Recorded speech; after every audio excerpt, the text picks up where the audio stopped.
So it's really you at last. How are you? I'm pretty tired. I've been recording so much, you know. You're tired now? Yeah, I haven't had a sleep in about all night. You know, I've been working on the last LP. How much sleep do you need to be alert? Alert? I guess about 8. 8 hours? Yeah, I had about 8 minutes, so, you know. I think it Minutes? answers itself, yeah. I've slept longer than that in my monologue. Want to cut the racket off on the sound here? Nice gentleman.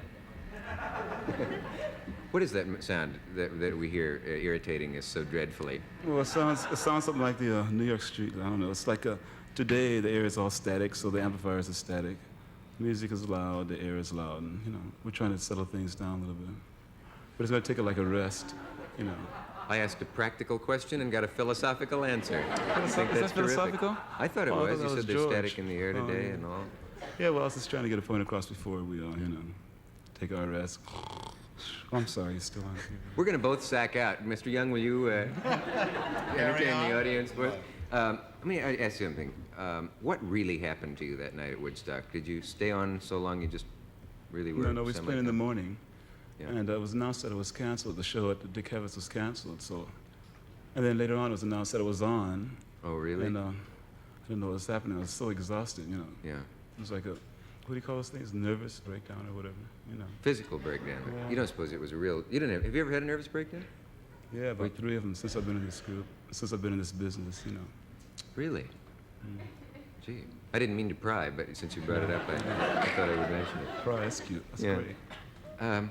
They said that everyone was amazed at the absence of violence. It's become a cliche now about that big festival and about the others. Were you surprised at it? Do you think that... I was glad. That's what it's all about, you know. Yeah. Try to keep violence down, you know, keep them off the streets. And like a festival, 500,000 people was a very beautiful turnout, you know. I hope we have more of them, you know. It'd be nice. Yeah. What was the controversy about the national anthem and the way you... I don't know. All I did was play it. I'm American, so I played it. I used to have to sing it in school. They made me sing it in school, so it's a flashback, you know. I don't know about it.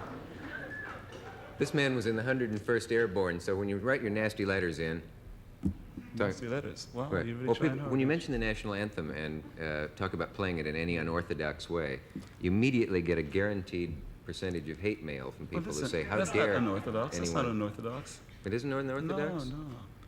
I thought it was beautiful. But then there you go. You know. Oh, but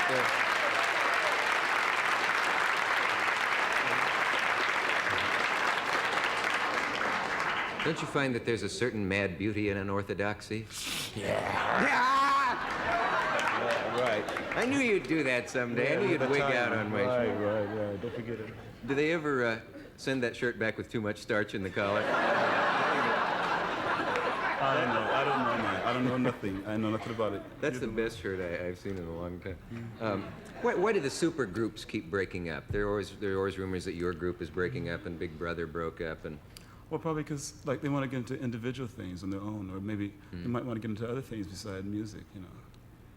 And You mean guys in your group would want out of the music business and into... well, not necessarily. Maybe they might want to get into their own music, because like what I was trying to do, was do a today's type of blues, like manic depression and so forth. And like Noel Redding, he's into more harmonic type, you know, when you sing and so forth. And like he went to England to get his own group together. Oh, who's this? Noel Redding, the bass player. Oh, Noel Redding, right? yeah. Yeah, Billy Cox playing bass this time. And I think it's the last job we'll do until we, you know, take a rest. Really? It's like we've been working very hard for 3 years, you know. Can you tell some nights you're just not making it at all? Do you ever have the I urge can to tell. just walk off and That's why I hate apologize? compliments. You know, compliments are so embarrassing sometimes, because you know really the truth of what's happening. And sometimes people don't really try to understand. You know, it's like a circus that might come in town. So, wow, watch that, you know. And then as soon as you fade away, well, then they go on and feed upon the next thing, you know. But it's all right. This is part of life. I'm digging it myself. I like it. You're considered one of the best guitar players in the world. Oh, no. Certainly, well, one of the best in this studio, anyway. How about one of the best sitting in this chair? How about Yeah. Do you have to practice every day the way a violinist does? I mean, if you're not working, say you're off in England and you're just taking off I a like couple to, of months, do you have to keep shape every day? Yeah, well, I like to play to myself in the room or before we go on stage or something like this, or whenever I feel like whenever I feel down or depressed or whatever, you know. Mm-hmm. I just go on and play. And I can't practice, so it's just always constantly, what do you call it, like a jam, you know. It's hard for me to remember any notes because I'm constantly trying to create other things. That's why I make a lot of mistakes. Do you read music? No, not at all. No. Do you ever run into any of the guys from the old 101st? Yeah, I run into Do you? my friends. Yeah. Do they wonder, do they think your life is strange compared to what they're in? Oh, you know, I wouldn't matter really because, you know, there's so many different things going on now. You know, you can't take time out to say, oh, I wonder what they think about me there. Oh, you know, and all this kind of stuff. You know, I can't go through all that. I've been going through it for 3 years. I think they're pretty well off if they ever get out of that stuff. You know, to see me again, it's for me to see them. I feel very lucky about that. So, You're still looking for that certain girl? certain girl? What girl? The certain one. Oh, You're not married. no. Do you see yourself married ever? No, I hope not. But you'll never get a situation comedy on television, then. I hope not. By that time, I think it would be obsolete.